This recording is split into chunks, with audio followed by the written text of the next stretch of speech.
Ranjan Bhuyan ENT বিশেষজ্ঞ মই আজি আপোনালোকক নাকত দিয়া ড্ৰপ নাকৰ স্প্ৰে আৰু নাক ওয়াশ কেনেকৈ কৰিব লাগে হেতুৰ বিষয়ে এটা সৰু ভিডিও বনাই পেলাই দেখাম বুলি ভাবিছো নাকৰ ড্ৰপ লওঁতে নাকৰ হাঁফাওখন সদায় চাফা কৰি পেলাই সদায় চাফা থাকিব লাগে যাতে ইয়াত কন্টামিনেশন যাতে নহয় টিপটো নেক্সট আপুনি যেতিয়া ড্ৰপটো ইউজ কৰিব দুই ধৰণৰ ড্ৰপ থাকে কিছুমান গ্লাস বটল থাকে হেতু অকল ড্ৰপ দিব পাৰি আৰু কিছুমান প্লাষ্টিক বটল থাকে প্লাষ্টিক বটল বিলাক আপুনি স্প্ৰে কৰিও দিব পাৰে যেনেকৈ এইটো ডিভাইস স্প্ৰে হৈ যায় তো এনেকা স্প্ৰে বটল বিলাক আপুনি এনেকৈ লৈ পেলাই নাকটো মূৰটো অলপমান সামান্য হাউলি দুটা হাৰেৰে জোৰাকে এবাৰ স্প্ৰে কৰিব এটো নাকত সোমাই পেলাই এবাৰ স্প্ৰে কৰিব অলপ উঠাই লৈ নাকটো এনেকৈ অলপ সময়ৰ কাৰণে এটলিষ্ট 2 মিনিট মান সময় এবাৰ স্নিফ কৰি পেলাই 2 মিনিট বা 3 মিনিট সময় আপুনি এটা জায়গাত ৰখি থাকিব তো এনেকৈ নাকত দিয়া ড্ৰপটো ইউজ কৰিব পাৰে যদি আপুনি ড্ৰপ হিচাপে দিব খুজে তেতিয়া হলে সাধাৰণতে আপুনি যদি এনেকৈ ডাইৰেক্ট এটো পজিশনত যদি দিয়ে তেতিয়া হলে নাকৰ ড্ৰপটো গৈ পেলাই ডিঙিত সোমাই যায় ডিঙিত সোমাই গলে নাক ড্ৰপটো তিতা লাগে আৰু বহুত বাচ্চা বিলাক বিশেষকৈ সৰু ল'ৰা ছোৱালী বিলাকে হেতু সহ্য নকৰে আৰু পিছত হি দিব নিদিয়া হয় তেনেকুৱা অৱস্থাত আমি কি কৰো সাধাৰণতে স্প্ৰে দিয়া ভাল স্প্ৰে কৰি দিলে ডিঙিত যোৱা চান্সটো কম থাকে আৰু তেতিয়াও ডিঙিত গলেও আমি আৰু বেলেগ এটা উপায় আছে যত আমি নাকৰ ড্ৰপটো ওপৰৰ ফালে দিব পাৰো যেনেকৈ সাইনাসৰ ফালে যাব পাৰে যেনেকৈ নাকৰ দিয়া ড্ৰপটো আপুনি যদি মূৰটো এনেকৈ হাউলি লৈ পেলাই এইটো পজিশনত যদি ড্ৰপটো দিয়ে তেতিয়াহলে ড্ৰপটো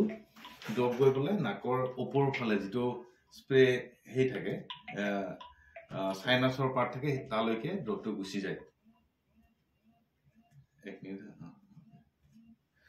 সাইনাসৰ পাৰ্টলৈকে গুচি যায় আৰু তেতিয়া ধুনিয়াকৈ কাম কৰে নহলে বিছনাত শুই পেলাই মানুহজন বিছনা এজত শুই মূৰটো আৰু অলপ বেছিকৈ হাউলি লৈ পেলাই এনেকৈও দিব পাৰে ড্ৰপ তেতিয়াও ওপৰৰ ফালে যাব মুখত ডাইৰেক্ট নাযায় মুখত ডাইৰেক্ট গলে মুখৰ সৰু ল'ৰা ছোৱালী বিলাকে বেয়া পায় আৰু হেতু পিছত নলোৱা হয় নাকৰ স্প্ৰে আমি বহুত দিনলৈকে একেলগে দিও এনেকুৱা ধৰণৰ স্প্ৰে ডিভাইস বিলাক এনেকুৱা থাকে যত দুটা আঙুলিৰে এটা আঙুলি তলৰ ফালে দি দুটা আঙুলি ওপৰত দি পেলাই প্ৰেছ কৰিব লাগে যেনেকৈ এনেকৈ প্ৰেছ কৰিলে স্প্ৰেটো ওপৰত উঠি যায়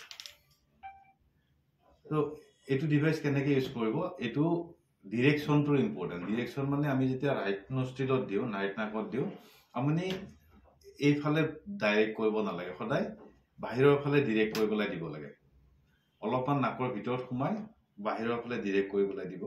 এটো নাকত সোমালে আপুনি সেইফালে ডিৰেক্ট কৰি দিব এটো নাকত সোমালে এইফালে মানে ডিৰেকশনটো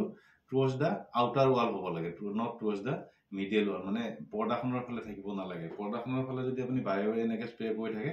তেতিয়া ক্ৰাস্টিং হয় আৰু ব্লিডিং হোৱাৰ চান্স থাকে আৰু এটা ডিভাইস আমি হগনে ইউজ কৰো আজিকালি এটো হল নেজেল ওয়াশ আৰু আগতে বহুত আগৰ পৰা মানুহে নাকত পানী দিয়া সিস্টেম এটা আছে হেতু ইউজ কৰি থাকে আজিকালি নতুন এনেকুৱা ধৰণৰ বটল পায় প্লাষ্টিকৰ বটল পায় বটলত লগত কিছুমান এনেকুৱা হাফৰ থাকে এনেকুৱা পেকেট থাকে তো সেই পেকেট বিলাকত পাউডাৰ থাকে পাউডাৰটো লৈ পেলাই বটলটো হাফৰ খুলি পানী এটা লেভেল আছে ইয়াত এটা লেভেললৈকে পানীখিনি ভৰাই ল'ব ভৰাই লৈ পেলাই পাউডাৰটো তাত মিক্স কৰিব লাগে পাউডাৰ পেকেটটো খুলি হাফৰটো মাৰি লৈছে মাৰি লৈ পেলাই সমুখৰ ফালে অলপমান হাউলি লৈ এনেকৈ লৈ নাকৰ ভিতৰত দুটা নাকে দুটা স্কুইজ কৰি দিব লাগে যাতে পানীখিনি ভিতৰলৈকে যায় পানীটো নাকৰ ভিতৰত গলে পানী আনটো নাকেদি ওলাই আহিব নহলে মুখেদি ওলাই আহিব কিছুমান মানুহ অলপমান বেছিকৈ ধৰে ভিতৰত ফৰফৰাই ধৰে যদি বেছিকৈ ধৰে পানীখিনি আপুনি অলপমান সামান্য কুহুমীয়া কৰি ল'ব পাৰে সামান্য কুহুমীয়া